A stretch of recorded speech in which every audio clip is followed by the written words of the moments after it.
December 3, 1995. Don called his daughter, Lynda Sanchez, and asked me to be quiet on the line. He asked her what kind of chores she did when she was 12 and older until she moved out. She said the only thing she did was on Saturday mornings she had to clean her room and help her mother in the yard. Then Gladys would take them all to the mall. She said she always got an allowance and that she never had to spend it on clothes or necessities. She said her mother did not work and never had anything to do but clean the house, and that's why the kids never did any part of it. Lynda said that every 3 months Gladys would help each of them clean their rooms and organize their clothes. Lynda does not work. Then Don called his favorite daughter, Gail Rathbone, who said she never did any housework and only remembered helping her mother in the yard by sweeping after Gladys did the mowing and edging. She remembered mowing once or twice and reiterated what Lynda had said in that their mother was home all the time with nothing to do. Gail did not remember an allowance, but she said that Gladys bought all of their clothes and paid for all of their necessities and expenses. Gail has never worked, and despite her husband's risky job with the FAA, continues having kids. Donna Pettis could not be reached for comment, since at 35 years of age, with a family of 4, she's living with her mother. Donna sits home and paints fingernails for a living, but she is building a $200,000 home. Her husband repairs refrigerators. Where is all that money coming from?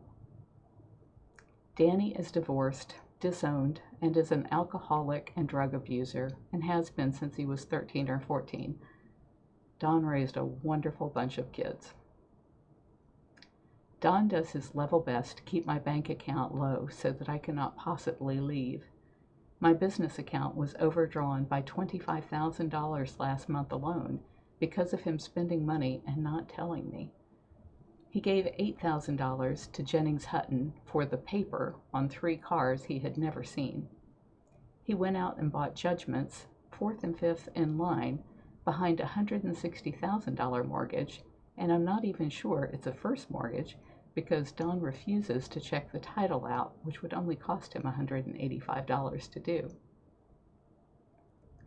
He paid over $25,000 without knowing any of the particulars other than what Hutton told him, and did it behind my back because he knew I would insist on checking it out first. The property in question is only worth $135,000 to begin with, and that much Don knew. Now he is insisting that he must buy it at the sale to rescue the money he foolishly threw out the window. At breakfast last week, Ann McQueen brought files showing that Don has handed out over $160,000 to Wendell Williams and Sheldon Wynn Esquire as of last May, and we have not received back a dime since that time. Further, despite the lie Don told me, we have not received any security instruments on these dealings. On $60,000 plus interest, we have no security at all on the properties we thought that we had in our names, and we don't receive the rents even though they're all rented out. He invested $150,000 in a ragtag motel in Seffner and 3 dump trucks. Now 2 of the trucks are gone, and there's nothing Don can do. He had some fool write up a lease option and security agreement, but they didn't make any provision for him to retake possession in the event of a default. The 26 lots that he bought in Pasco County should be in foreclosure and are not. They haven't made a payment since October. Jim Priest sold Don on the idea of buying the mortgage on these, and Don did, without telling me, but I went to the title company to pick up the paperwork and learned that the mortgage Don had already paid cash for, to the tune of $123,000, did not contain legal descriptions, and there were several blanks in the recorded document. I was able to secure a deed from the previous owner, but have no indication that the property is free and clear, which would be very unlikely since the man was in deep financial trouble.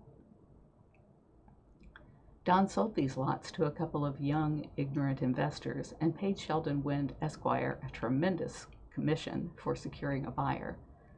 We had to finance the deal because they had no credit, and no wonder, because they only made 2 payments and both of them were overdue. Just in these few deals, Don has pissed away $433,000 and is just dying to blow another $160,000 for a used car lot with a shack on it, which will bring his financial lunacy to $618,000. As usual, I will be in there busting my butt to turn these deals into something profitable, but I'll have to fight Don every step of the way. Last year, Don was referring to Lee Grimes, a man who once had it all and who had lost it all when he lost his mind. Don said, "I hope somebody stops me before I lose all that I ever worked for from losing my mind." As delicately as you can say such a thing, I have told Don that he has reached a point where he should not make decisions by himself anymore. It only made him pout. It's 2 a.m. and I'm exhausted, and I'll be putting in a long day tomorrow. I'm going to go sleep in the bathtub with the bobcats.